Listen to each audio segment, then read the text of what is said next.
365 days ago, I started an Upwork account out of necessity. I was moving out of Ukraine as a refugee to Italy. Since then, I have made over $50,000 and have more than 30 happy reviews. The goal was simple. I needed to earn at least $1,000 in the first month to cover my rent in a new country. But what actually happened next, the unexpected suspension of my account without any reason, was absolutely crazy and made me rethink my entire freelance approach.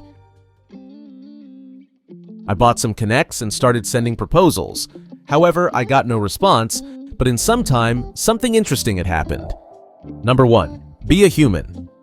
Whenever I've mentioned in my proposal something related to clients' posts, then I'd receive a response because it stood out from all the other template copy-paste proposals.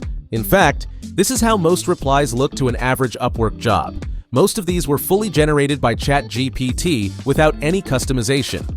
On a job with 50+ proposals, about 40 look exactly like that, so it might seem that the competition is so big, but in reality, it's very simple to stand out with just some customization. Just rephrasing what the client already mentioned works wonders. But for client to respond first, he has to see your proposal. Think of it this way. When you search for something on Google, you don't scroll all the way to the bottom or go through all pages. You look at the top results and click on it. Clients on Upwork behave the same way. They're more likely to see and consider the proposals that appear higher up. Number 2. Rise to the top of the client's list. Boosted proposals deliver 10 times more earnings on ad spend. By boosting your proposal gets a better placement, making it more visible and increasing your chances of being selected. It's far more effective to apply to 1 job a day with a bid than to apply to 10 jobs without one, as the visibility you gain from bidding can make all the difference. Now that you've sent your personalized proposal and got noticed by a client, it's time to move to the next step. Number 3. Schedule a call. Most clients are interested to know the price and will ask you about that right away, but it's important to not just provide a number. Instead, suggest a call to discuss the project in more detail.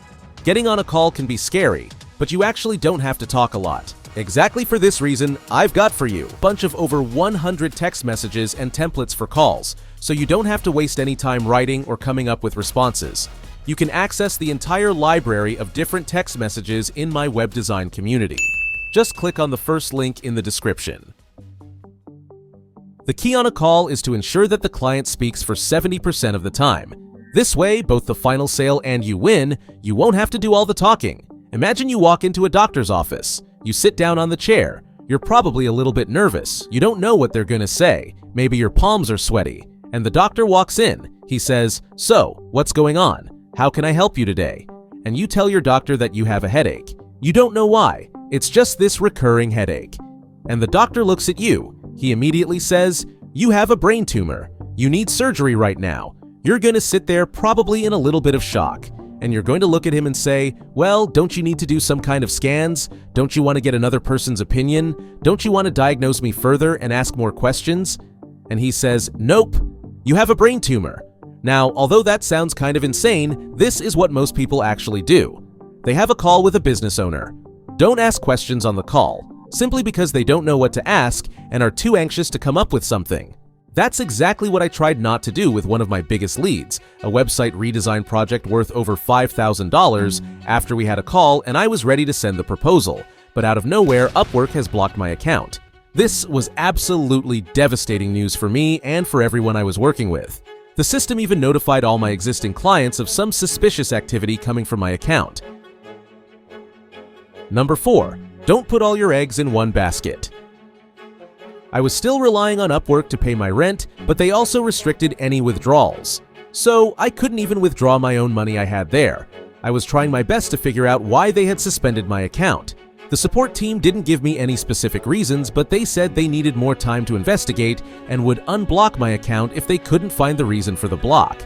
I know that sounds silly, but a month of slow communication from Upwork's side finally resolved in Upwork unblocking my account because they didn't find a reason to block it.